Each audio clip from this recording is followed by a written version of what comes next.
Welcome to Bitstorm, a comedy game design podcast by two guys who know nothing about comedy nor game design. I'm your host, Trevor Scott, and with me is my co-host, Ben Slinger. I thought you were the co-host. No, you're the co-host. No, that was a joke.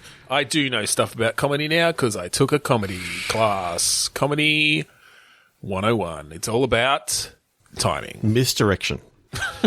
No, I didn't take a comedy class, as should be readily apparent by that horrible little attempt skit. So, this is Bitstorm, and I think we're going to play some Click Pitch. For those of you who may have not listened to the podcast before, Click Pitch is a game where we each have a random word generator in front of us, and on the count of 3, 2, 1, click, we're going to get a new word, and we're going to say them into the microphones, because that's how podcasts work. And then we're going to turn them into a game design. Trevor, we must have done a lot of game designs by now.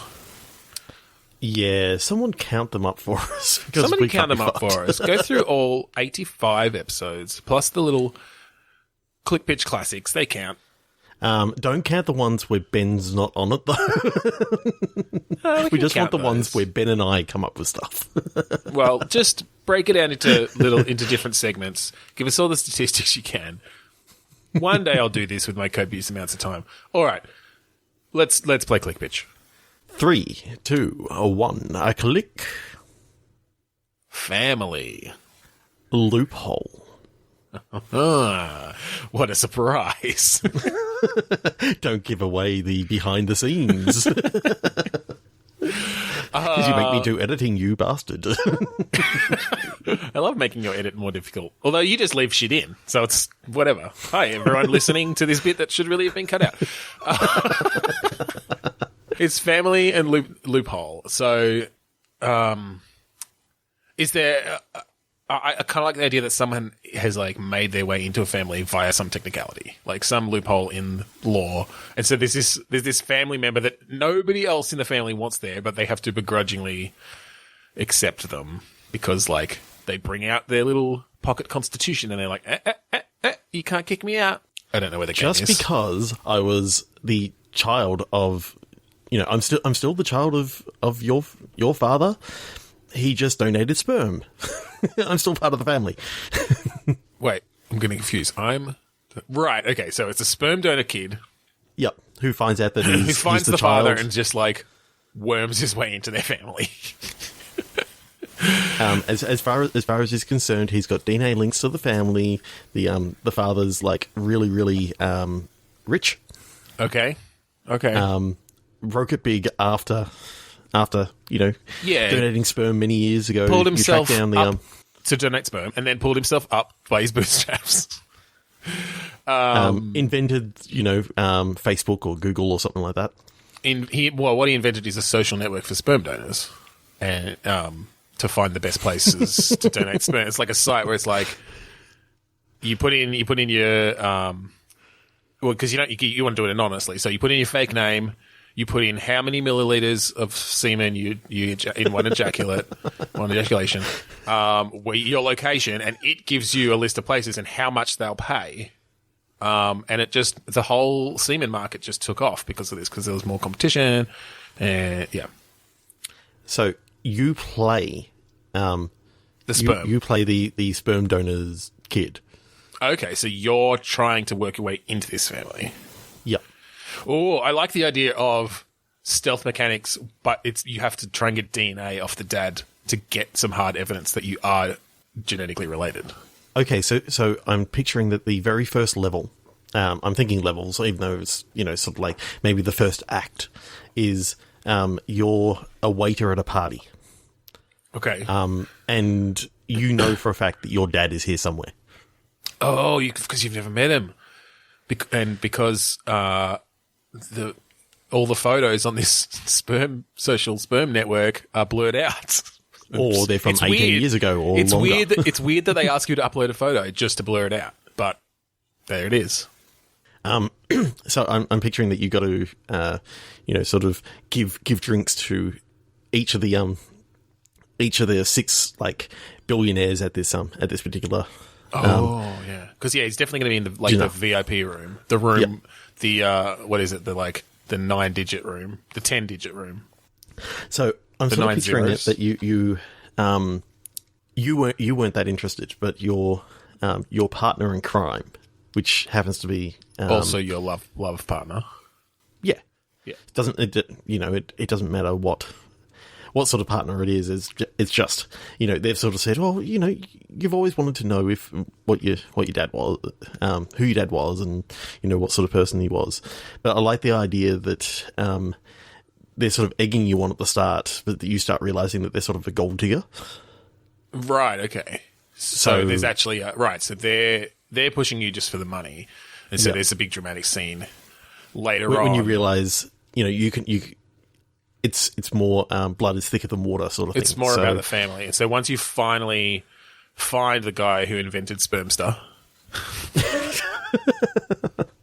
Oh, I love it. then you actually start getting along with them, and then you're working together. Then you develop that relationship. It's basically, this is actually a much better plot for a cheesy comedy drama. Oh yeah, but I think really there haven't been too many cheesy comedy Games. sort of action adventure games. So I like the idea that you're having to sort of Hitman-esque sort of go in, serve a drink, make sure that you take that glass and you sneak it to your partner in crime. Yeah, and they test and it. You need to make sure that you're sort of doing one at a time. You've got a time limit to hit all 6 potential fathers.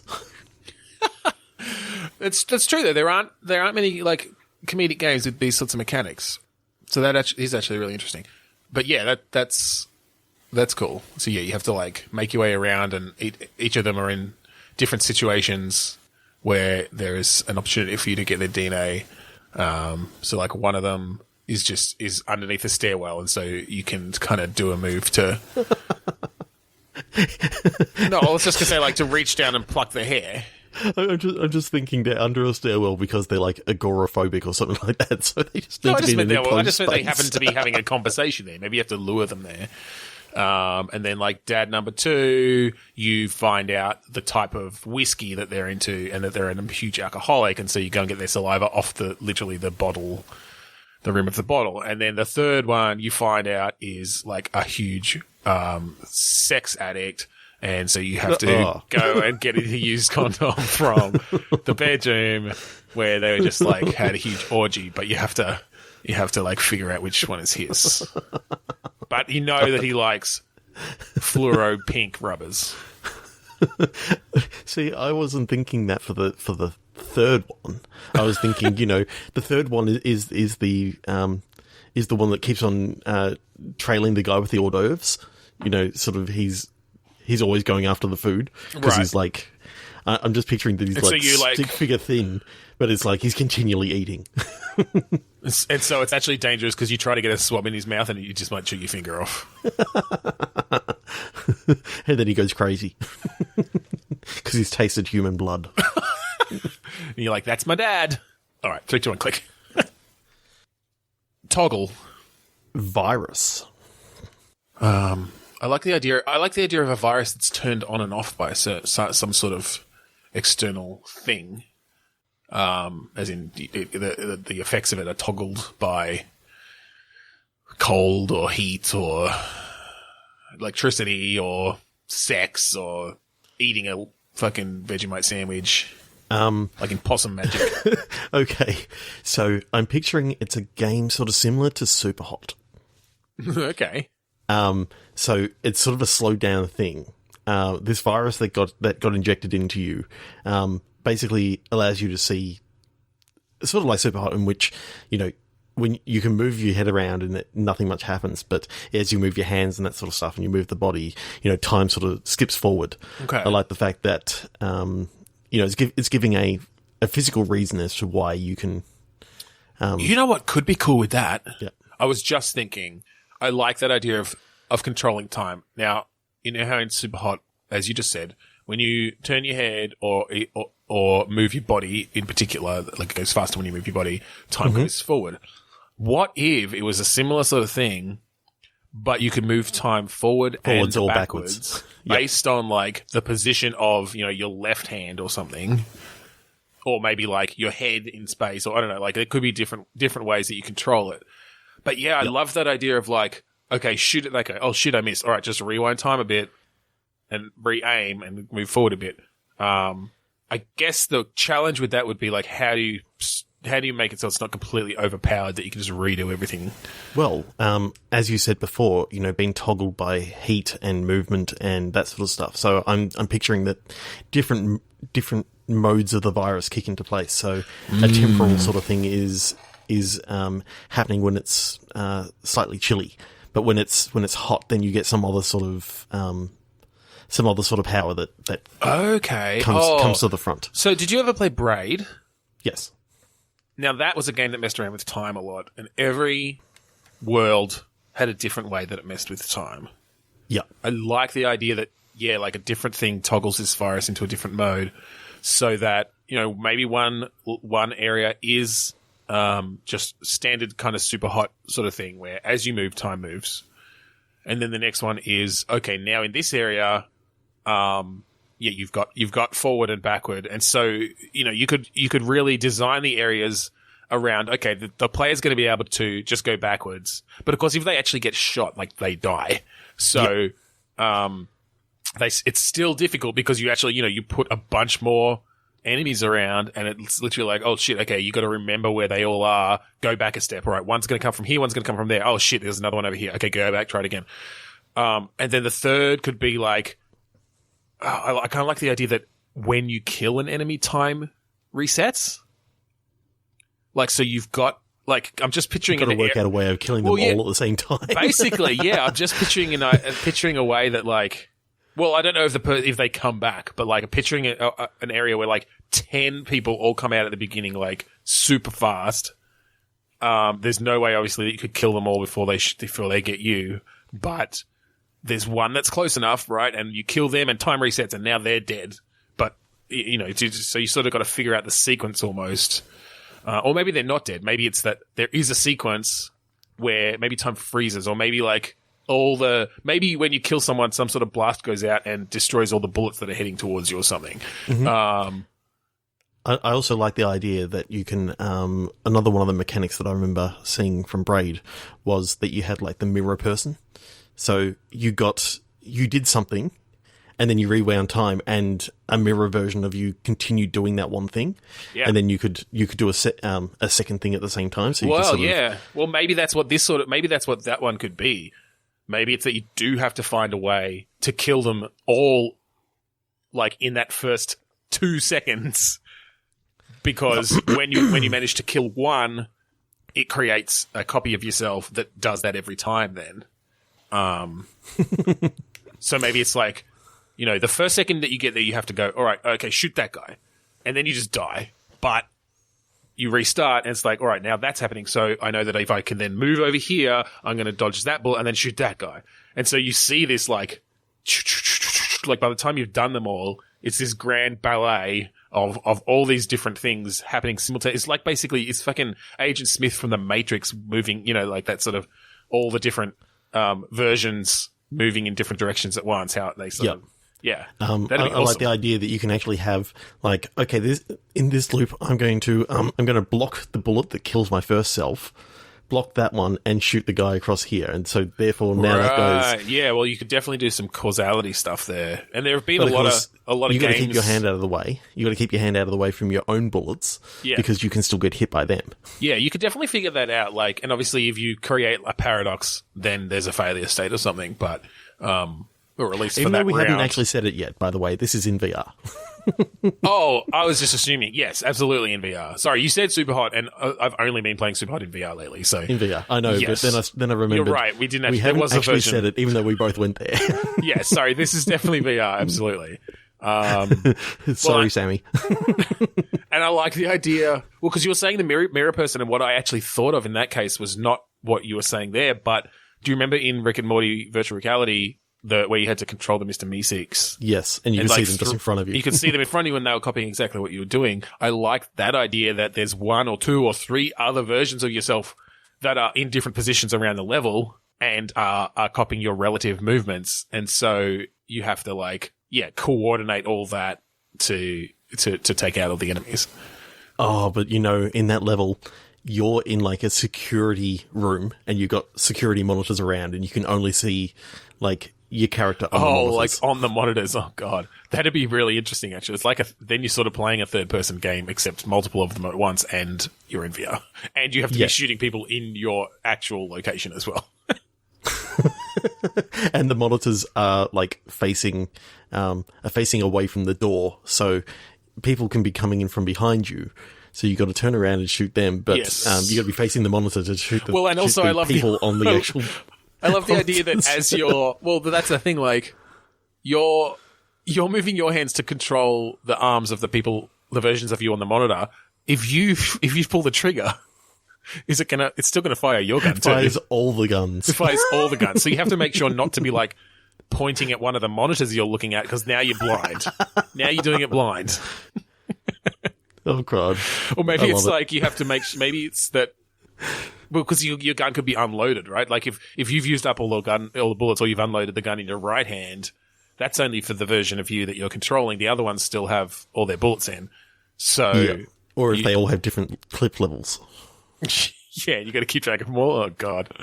Okay, 3, 2, 1, click. Photocopy.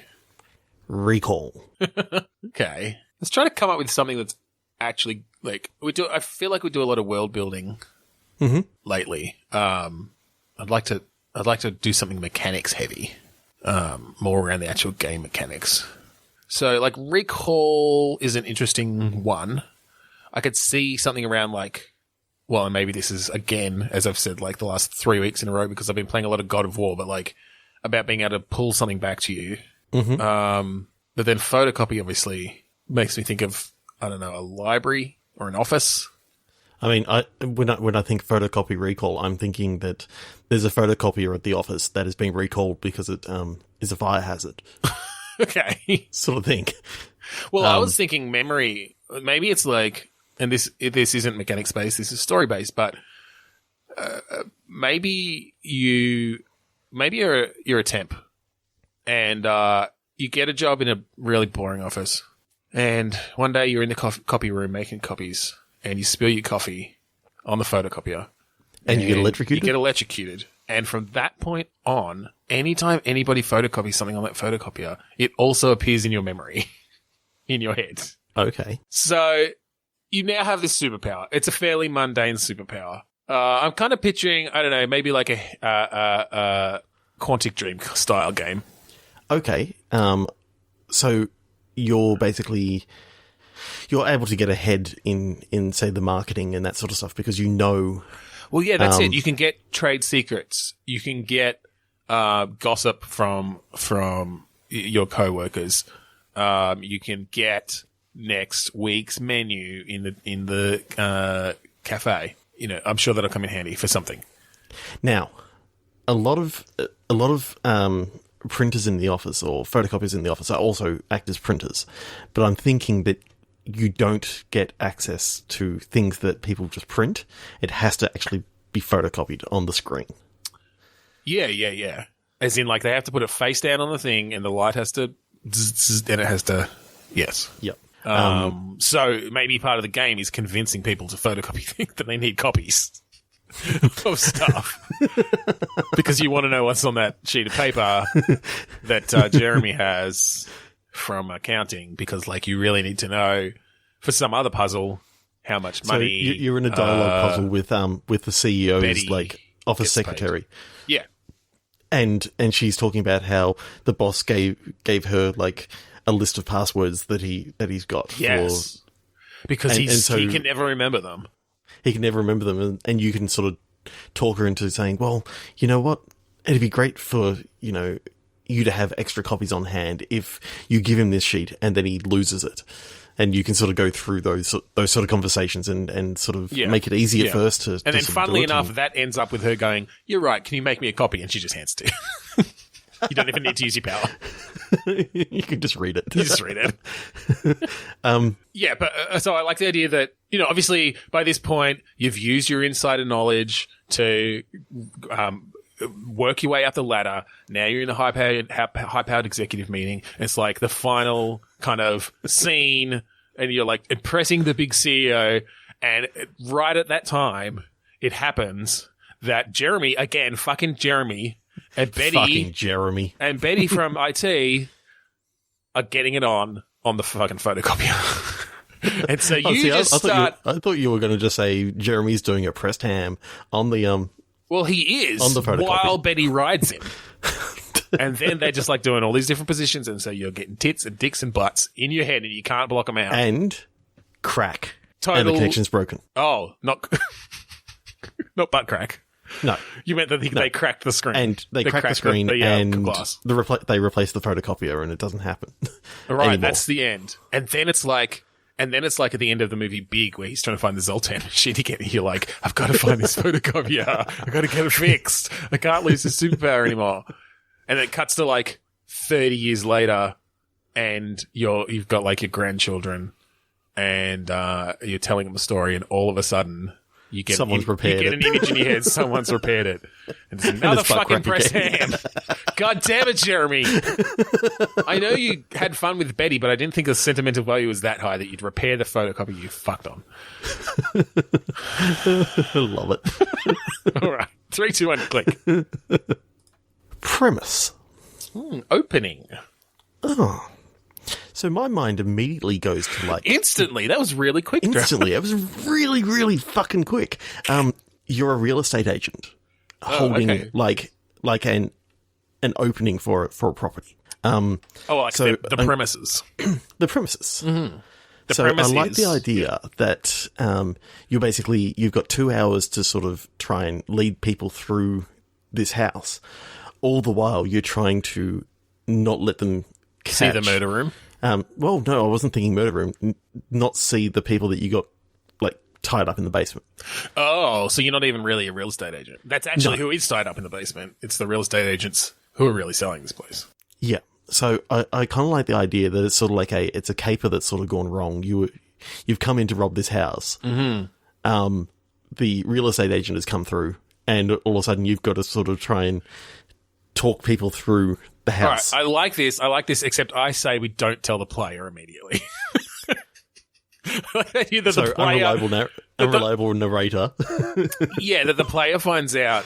The player, when they start, they just think they're a real estate agent. And they're showing this family around. And they, like, go ahead. It's like, oh, yeah, and check out our lovely basement. And they open the door and see these fucking wide-eyed people in their underwear and just, like, slam it shut. It's like, oh, actually, we can't go in there right now. It's under renovations. Jeremy and Betty. Oh, Jeremy and Betty. Like, this is 10 years on. Now they're actually married. They've got their photocopier in there. Their precious... Broken photocopier. Broken, sentimental photocopier. But they are also tied up. Oh, I wasn't supposed to tell you guys that. Game over. I'm going to have to tie you up there with them. Game over. Yeah. Every time you accidentally let someone see it, it's just like, shit. Clonk. Tie them up. Basically, that's your score. It's like golf, though. You've got to get the least amount of people tied up in your basement as possible. That's how I play golf, anyway. So picturing, because you don't know anything about the house, you got to try and keep your story straight as you're showing them through the house, like sort of saying that, well, up here, maybe there's a couple that you can tell are sort of looking for a house that is sort of had some mystery happen. So you can sort of maybe say, check out the basement. If you like mysteries, how did all these people get here? Wasn't me. This was Al Capone's bedroom. and then you need to remember, because that's who you said. They start talking about it. It's like, okay, so I said Al Capone's bedroom, and... Well, I do like that, because you might have multiple couples walking around at once. Oh, actually, that's an interesting, like, plate balancing kind of mechanic then, because not only are you having to remember what lies you're telling all these people, but, like, you're upstairs with the Joneses, because that's the only fucking name I could think of, telling them about Al Capone's bedroom, and then downstairs you notice the Drapers, because you said Betty earlier, heading down to check out the basement, and you're like, oh shit, sorry, Mr. Jones and me. Sorry, Mr. Jones. I gotta go. But then they like, that brings down their trust level of you, and you might not sell this house. Why are you still trying to sell this house? I guess you're just trying to get rid of everyone so that you can... But also not raise suspicions, because if you are a real estate agent, wearing the gold jacket or whatever it is... Oh, yeah, totally. You don't want people walking away and raising suspicion. Yeah, that's maybe it. You've got like a suspicion meter, because I'm liking the idea that... Well, I think there's just a meter of... And maybe it's visible or maybe it's not, but like of how likely any particular person is to buy the house. I guess there could be different reasons why they would decide not to. Like, there's this weird, creepy real estate agent who won't let me in the basement. It's just your run-of-the-mill typical basement with no one tied up. There's no one. There aren't even any ropes in there or chains. Someone died down there. Someone's gonna die down there. You don't want to go in there. I mean, someone already did die there. Yeah. The lights don't work. That's okay. I've got a torch. Shit. Really? Can I see it? Clonk. Clonk. And they're down the bottom now. And now they're in the basement. What's with all these people who come prepared for dark basements when they're just looking at a house, an open house? I love it. Love this idea. I'm not sure. So how would the game work? So I'm thinking just sort of dialogue trees. I'm thinking dialogue trees. Because you do have to remember, like, the Smiths come in, the band, funnily enough, and they're like, how many bedrooms upstairs? And you haven't actually been up there yet, so you're like, I don't know, 4. And then you go and talk to someone else, but then Robert Smith is in the Cure. Who's in the Smiths? Anyway, Jane Smith calls from upstairs, like, there's only 3 bedrooms up here. And so you have to go up and, like, make an excuse of, oh, yeah, but, like, this closet could totally... like, if you're a vampire, you could sleep in this closet. You could easily hang upside down in here, and that's an extra room. Come on. You look like vampires. You're the Smiths. Okay, 3 to 1 click. Yeah. Impress. Mnemonic. Okay. This is just like a casual multiplayer game, like mobile game, kind of like Words with Friends, except they give you a complicated set of, like, a complicated subject of things you have to remember, and it's whoever comes up with the best mnemonic for it, and you, like, compete against your friends. So, someone gets the names of the planets in our solar system, and you each get that. Like, everyone in your kind of little group gets that. It could even be like a Jackbox thing, maybe, or like a card game even. And then you have to write down, like, Mrs. Veronica Elephant must just sit up near places. I know Pluto's not a planet. Did I miss one? That was all of them, wasn't it? I would have lost, is my point.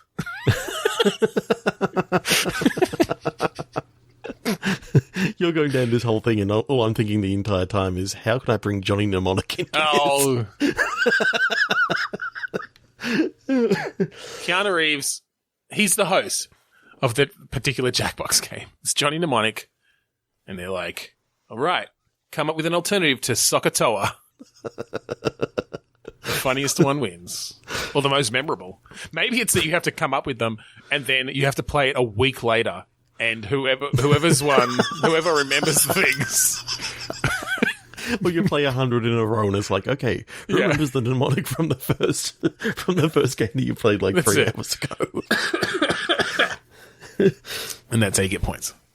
All right. No, I think that's perfectly, that you can't improve on that game anymore. So 3 to 1 click. Area. Split. I mean, all I'm thinking of is the game Quicks. Quicks? What is that? So search for QIX. Oh, I remember that. Apparently it's pronounced kicks. Yes. You just saw that on Wikipedia as well. You've been pronouncing it wrong for all these long 37 years. Yeah, I used to love the game Kicks. So what it actually is you've got this, like, this big area, and you're effectively creating like little square shapes to fence in like an enemy into a smaller area. Yes. So sort of similar to, in a way, to Jack's Ball? Is that what it was called? Oh, yeah, could be. No, that's not what it was called. Jezball? Jezball. Yes. Yeah, Very sort of similar to that. Jezball, where you had to like split it up so that you had to clear the area. But this is more arbitrary in the shapes you're creating. Quick kicks. Yep. So, how can we do this in a modern... modern fashion. Basically split up an area. So in kicks, was it a similar thing where you had to like sort of time it right to carve out an area while the enemy was not in that area? So now they've got a smaller space. All right. But you also had, like, you had two enemies. You had one enemy that was basically floating around in the area, and you had one that would is it on the go lines? along the edge Okay. to try and catch you. All right, so here's what I'm thinking. How could you do this in VR? Is it like dragging out shapes or placing down walls that you can then kind of grow in some way? Growing could be interesting. In that it doesn't necessarily have to be plants, but it could be in that you not only are you having to time it so that the thing doesn't come while you're building it, but there's some sort of delay in that you kind of place the seeds for something to grow that's going to split up the area, that's going to encase it a bit more. But there's a delay before it's sort of fully grown enough to contain it. So if the enemy comes while it's still growing, they might be able to bust out of it. But maybe that takes some time. Like maybe they get entangled in it, and which lets you grow an actual better wall of vines on the other side of them to actually make their area much smaller. Do you know what I mean? I don't know. I feel like there are some mechanics there. So I'm just wondering, how are you picturing people to move in this? I mean, they just walk around their entire room and smash into things. No, I don't. See, I mean, I think some people don't like teleportation, and some people don't like free movement because they get sick. So we want to be fully inclusive. Yeah, but that makes it so much harder. I mean, it could literally be that you're standing still.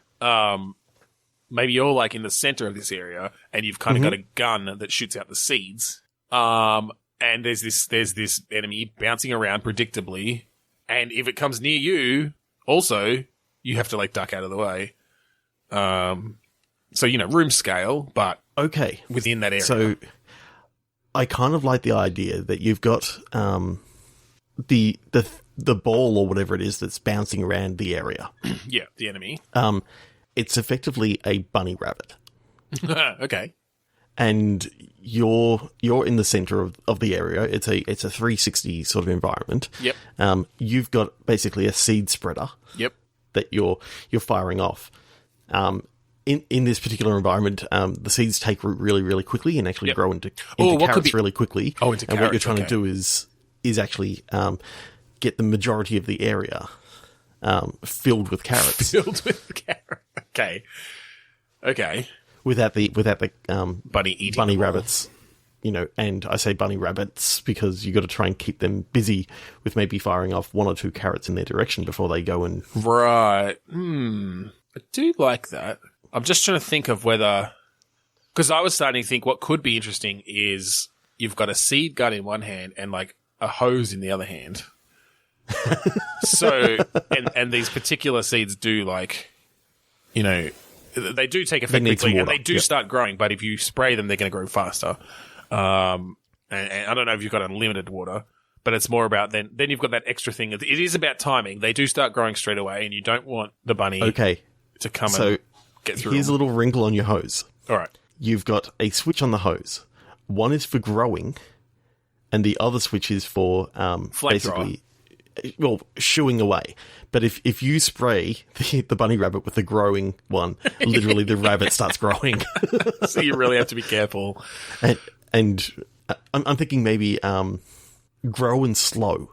Grow and slow. That could be the name of the game. I quite like the idea that you sort of spraying the grow on there, and then you quickly turn around and spray the bunny rabbit with the slow. Oh, and that's good actually, because if you spray your plants with the slow, then they're going to grow more slowly, and then you're in trouble.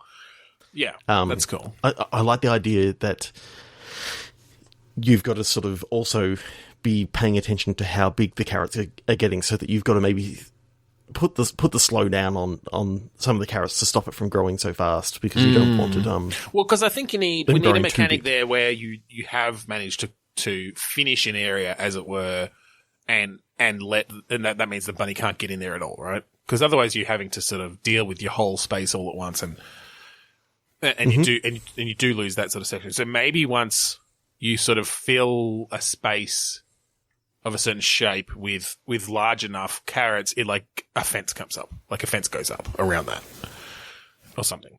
Yep. And then it's like, okay, that area is safe from the bunnies. But of course, maybe you can get one trapped inside there if you do it wrong, and then it's just like, oh fuck, I lost that whole area. Yeah, basically, if the fence goes up and the bunny's in there, then that entire area becomes food that you can no longer, shoo the bunny rabbit away from. Yeah, then it's just gone. You've lost those points, and sure, you've got one less bunny rabbit out in the other areas to deal with, but at what cost? At what cost, Trevor? I kind of like in later levels you do have like a flamethrower option, because you got too many bunny rabbits coming, so you can like flick over to the flamethrower. It just becomes tower defense. Like, it just becomes a horde mode at that point. Yeah. Yeah, effectively. But of course, that's very dangerous for you. Maybe for your carrots. You've got a seed spreader. You've got a grow and slow, and you've got a shotgun. Just said that last we saw it. Yeah, I like that. So you got the grow and slow in your right hand. That's got a toggle. You've got the and then the left hand is either the hose, or in Robo Recall style, you like reach behind your back and pull out a shotgun. Yep.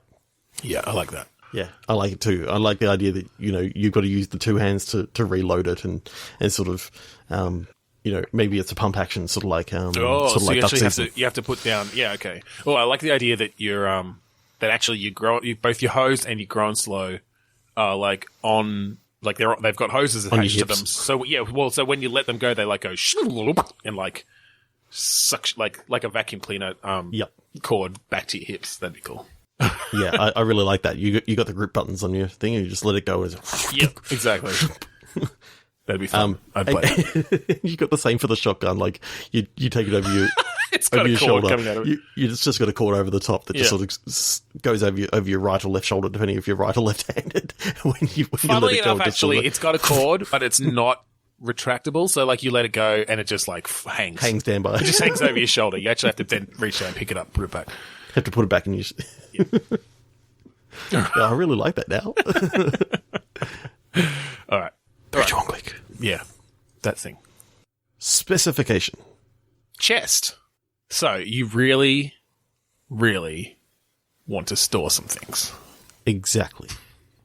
So you're very specific things. You're in a sort of a fantasy land. You're in a fantasy land. Oh no, sorry. I thought you were poking fun at my mental state. Go on. No. So, do you remember the game Discworld? Yes. In that game, you had like a chest that would follow you around. That's true. I like the idea that this is sort of set before they existed. Before that. So basically, your quest is to your chest quest. Your chest quest to get a chest that can follow you around.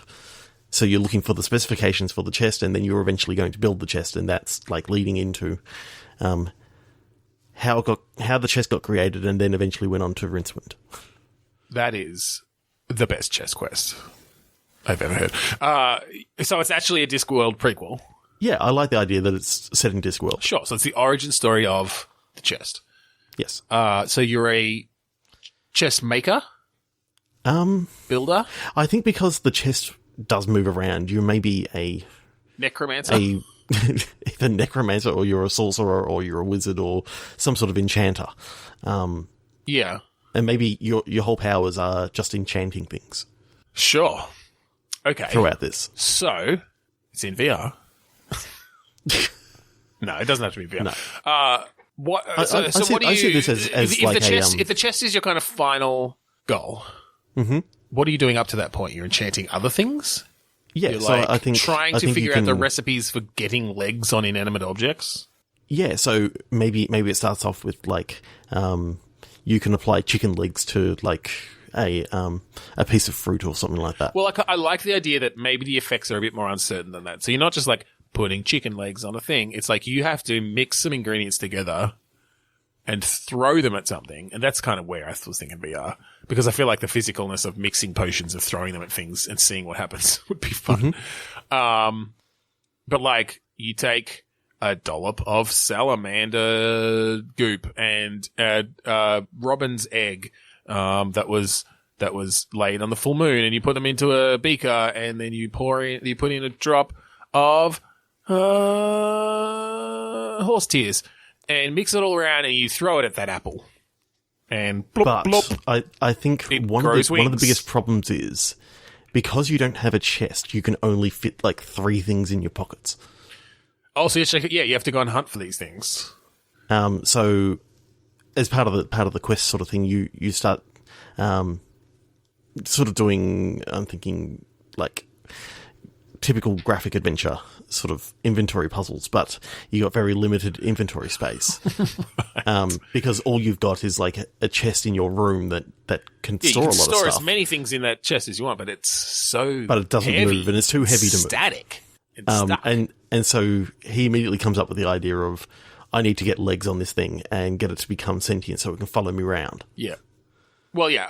So what I like about, and I do like that's good. I like the idea of having to go and find those ingredients through classic adventuring. But I really do like the idea of having to discover the properties of these different things yourself. And so it's like, oh, every time I use horse tears, it like increases the size of whatever grows.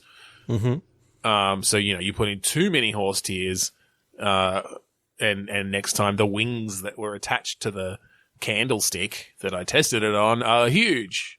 But they're too heavy and therefore it can't fly. Yeah. But so like you write that down, it's like, all right, horse tears equals size of, thing.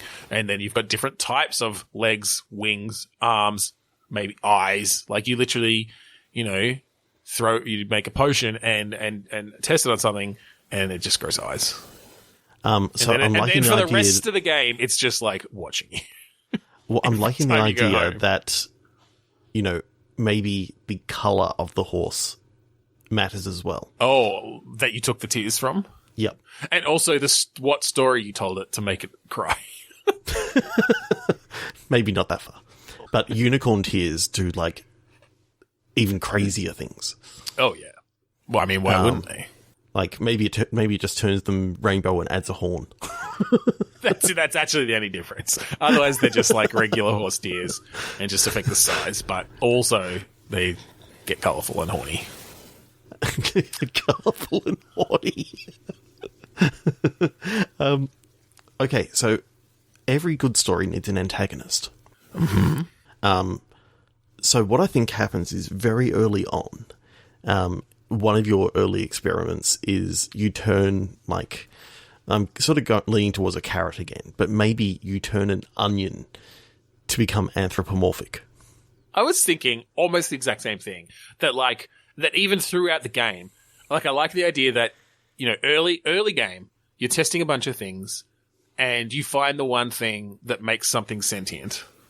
I like the idea that you've made this onion sentient. Well, but I like the idea that it could be whatever is in your room. Like, there's a number of things in your room that you could test it on. Okay. And so maybe it was a box of chocolates, and you tested that, and it like became sentient and went, "Whoa, what the fuck? Why can I think?" And then like runs out of the room, and you just think nothing of it. It's like, oh, okay, now I know. That's now your antagonist for the... Yeah, now I know that this particular ingredient makes things sentient. It's like a really hard one to find, and you actually don't get to make things sentient again for much later in the game. But then that's what comes back as the antagonist, yeah. I really like that idea but I think what I love about the onion is, you can have jokes about, I've got so many layers. I'm not just evil, Well, then the things that are in your room at the start that are available are an onion, a parfait, a cake, a trifle, a lasagna, So you could just reuse all the jokes. It's fine. Okay, here's a question. Who do you think should voice the antagonist? Gilbert Gottfried. Have we done that one before? No, I feel don't like think I've tried to do a Gilbert Gottfried impression before. Maybe we have. I can't remember. I've got layers! See, I was actually thinking like a Justin Roiland would be perfect for like an antagonist. Oh, yeah. You can just voice everything. I know. That's fine. That would actually make a pretty good Squanch Tendo game. It would. It would. I mean, they'd probably go a little bit further with how rude it was and all that sort of stuff. Oh, yeah. It wouldn't be lasagna. It'd be a dildo.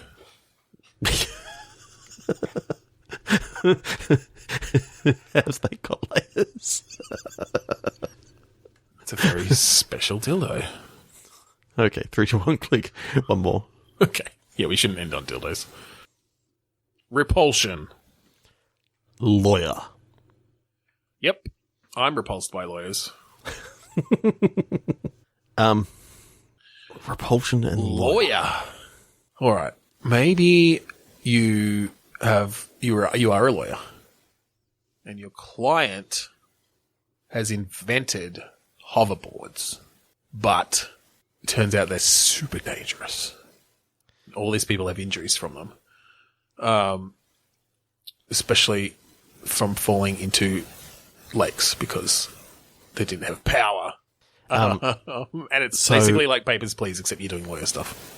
So your client has come up with this technology, but why are you representing them?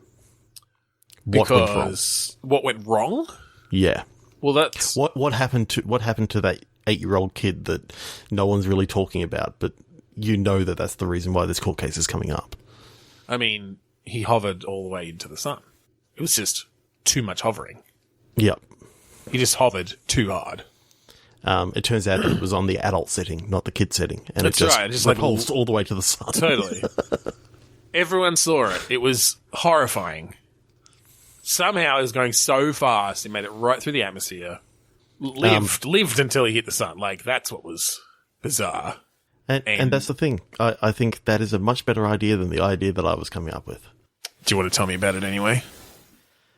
Basically, you know how lawyers, they sort of have to defend some of the most repulsive humans on the planet? Mm-hmm. I was just picturing it was a story about a lawyer, literally having to defend like the worst that humanity has. I mean, this guy shot a kid into the sun. He's pretty bad. He's not as bad as some other people. He shot a kid into the sun. So what's the... Well, we talked about the gameplay. It's just Papers, Please. So is the client played by Reginald Val Johnson? Sure. Just so he can say, I shot a kid. Into the sun. I love that movie. What is that even from? Mm-hmm. Are we you done? got anything else for that? Oh, also, he's just disgusting. Hence repulsion. Oh, I guess we already had repulsion. You repulsed him into the sun. No, I've got nothing. I'm just now picturing that all the way through this game, like it's got like little adverts for like Axe body spray. It's basically, this game is sponsored by Axe body spray. So when someone makes a comment as to how bad he smells, they go, "Well, if you just use some Axe body spray," and it just where did that come from, though? It's from the fact that everyone was repulsed by his smell. Oh, right. Okay. This is like Axe Body Spray presents this sort of serious, hard-hitting legal drama. Set in the Back to the Future 2 universe in the Futureland. Futureland. It's like Westworld. It's Futureland. Well, there was a future world. So, that's... Anyway. Thanks for joining us. Is that where we're ending it? I don't know. Are we? Yeah, that'll do. All right. Thank you for joining us this week on Bitstorm. If you want to find us on the internet, We are on Twitter, Facebook, Instagram as Bitstormcast. We have a Facebook group, facebook.com/group/Bitstorm. We're on YouTube, and we are also, of course, on Podchaser at podchaser.com/Bitstorm. We're also on iTunes, where you can rate, review, and subscribe. We do have a website. It's supposedly now fixed, bitstormcast.com. We'd like to plug our friends at the AGPN, the Australasian Gaming Podcast Network. Just search for hashtag AGPN on Twitter or the Australasian Gaming Podcast Network on Facebook for all those lovely people. And finally, we'd like to thank Kuradust for the use of the song Mount Defiance off of the album Containment Failure. That's right. So, thank you all again for joining us this week on Bitstorm. I'm Ben Slinger. I'm Trevor Scott. And, hey, Bunny, do you feel lucky? Punk.